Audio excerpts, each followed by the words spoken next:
Ladies and gentlemen, what's going on? Once again, I am Nev from Nev's Tech Bits. Today we're looking at some really promising news from BBC.com. Broadband firms must ditch misleading speed ads.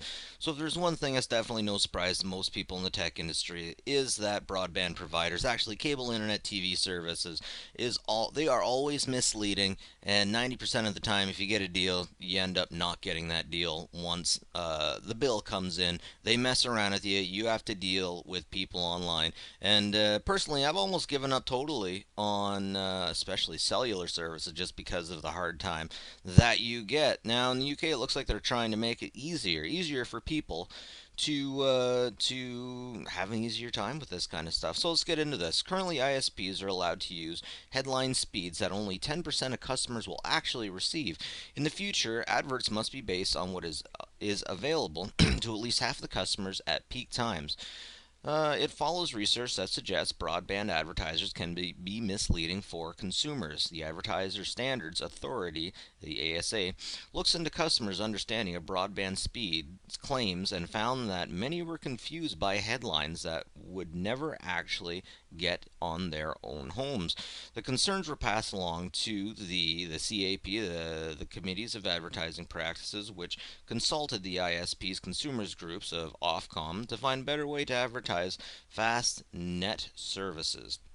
Most argue that the fairness and clearest way would be to use average speeds achieved by peak times by 50% of consumers. That sounds like it's good for both sides.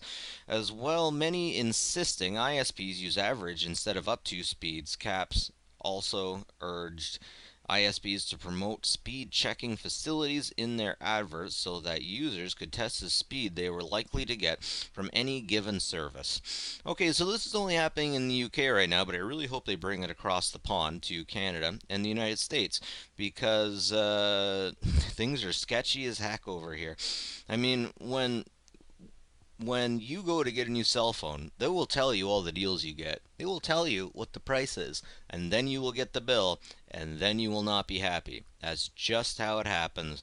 I don't know anybody who has actually got a good deal on a cell phone and had the bill come in and say, "This bill is exactly what I expect it to be." The same thing with cable, a little bit lesser with internet, but this is definitely something that goes on. Another thing they're kind of sketchy about is the megabit. Most people don't know the difference between a megabit and a megabyte, and I know some very well paid IT people who also did not know the difference between a megabit and a megabyte. A megabit is one eighth the size of a megabyte. And there's a whole lot of confusion about that. There's a whole lot of confusion about a lot of things when it comes to storage. Like, for example, true gigabyte is more than I think it's more than 1,000 megabytes. But the commercial gigabyte is 1,000 megabytes. I think it's 1,000. Anyways, you see all this freaking confusion, and then they say meg, so they're like, oh, megabyte, yeah, no, this is megabit.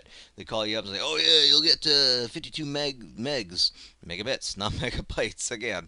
Again, they're great for this. And one thing I definitely found an issue when going to purchase internet or going to use internet professionally is that they will say, "Oh yeah, you'll get up to 52 megs." They'll say up to 52 megs a second, and then you go out and you test when you actually pay, and oh, it's normally 38 megs a second. It's just at one point of the day, at one time and one point of the day, it was 52 megabits a second. So they can say up to, but they don't have to tell you what it generally is. They just have to give you a general amount that is enough that you won't take action, basically.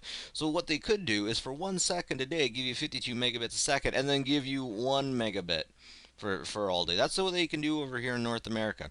And the reason why they can get away with that is because in North America, the government is more interested in the rich, in the corporations, because the better the corporations are doing, the better the countries are doing. And this takes us back to the gold standard, to Reagan. This is a long version of it, okay?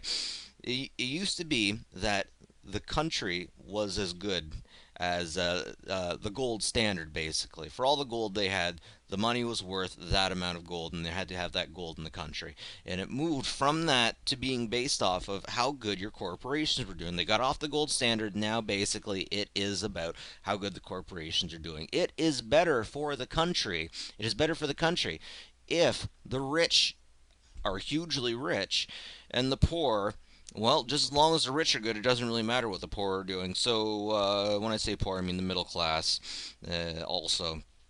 So the people at the bottom, people in the middle, get raked across skulls so that the rich do good. The rich do good. The country seems to be doing good. It doesn't matter if it's off the back of the middle or the lower class. So I'm just kind of throwing that in there on the side. But basically, this is something we need. This is something we need over here in North America. We definitely need better internet. We definitely need better service. Even if the people getting the service aren't rich, even if we just gotta have better stuff over here. Anyways, that's it for me. Nev from Nev's Tech Bits. Have a good one, folks. Take care of each other. Catch you later.